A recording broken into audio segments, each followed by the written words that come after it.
Coffee పండించడం అనేది ఈ గిరిజన ప్రాంతంలో చాలా ప్రాముఖ్యతగా వహిస్తున్నాము. అయితే నాకు సుమారుగా 2-3 ఎకరాలు సాగు చేస్తున్నాను. సంవత్సరానికి నా యొక్క ఆదాయము 1,00,000 పైబడే చేస్తున్నాను. ఇటువంటి ఆర్గానిక్ కాఫీ ప్రెజెంట్ చేయగలిగితే నిజంగా అనేక మందికి మనం ఉపాధి కల్పించవచ్చు. స్వయం ఉపాధితో మనం అనేక ఆదాయాల్ని సంపాదించుకోవచ్చు. అలాగే ఇటువంటి ప్రమోట్ చేయగలిగితే ఖచ్చితంగా ఇది గిరిజన ప్రాంతంలో ఒక ప్రధాన పంటగా దీన్ని సాగు చేయొచ్చు. అలాగే ఇది మాకు మేము పండించినప్పటికి కూడా మాకు గిట్టు ధరలు అనేది లభించకపోవడం చాలా అసంతృప్తిగా ఉంది. అయితే దీన్ని ప్రభుత్వం చర్యలు తీసుకోవాలని కోరుకుంటున్నాం. కాఫీ అన్నది మనందరికీ తెలుసు.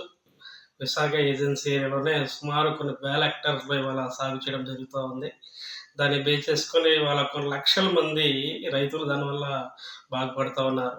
డైరెక్ట్గా కానీ ఇండైరెక్ట్గా కానీ ఒక ఎకరానికి 2-3 లక్షలు కూడా సంపాదించే వాళ్ళు ఉన్నారు. కమర్షియల్ పాయింట్ కాబట్టి దాన్ని ఇంకా మరి భవిష్యత్తులో కూడా ఈ రైతుల్ని మరీ విధంగా పెంచి గవర్నమెంట్ ముందుకు వచ్చి ప్రతి ఒక్కరికి దీనికి ప్రోత్సహించి అందరినీ కూడా రైతులను ఇంకా పెంచాలని కోరుతూ ఉన్నాం.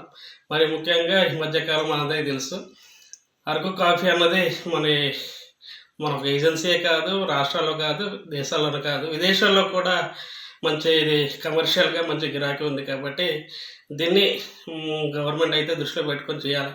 ఎంతోమంది నిరుద్యోగులు ఉన్నారు, వాళ్ళని కానీ ప్రోత్సహిస్తే డైరెక్ట్ ఇన్కమ్ వస్తుంది.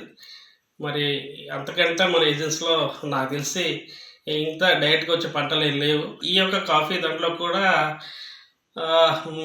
మనందరికీ తెలిసిన విషయమే, అంటే అంతర పంటలు కూడా చేసుకోవచ్చు. దాన్ని మిరియాలు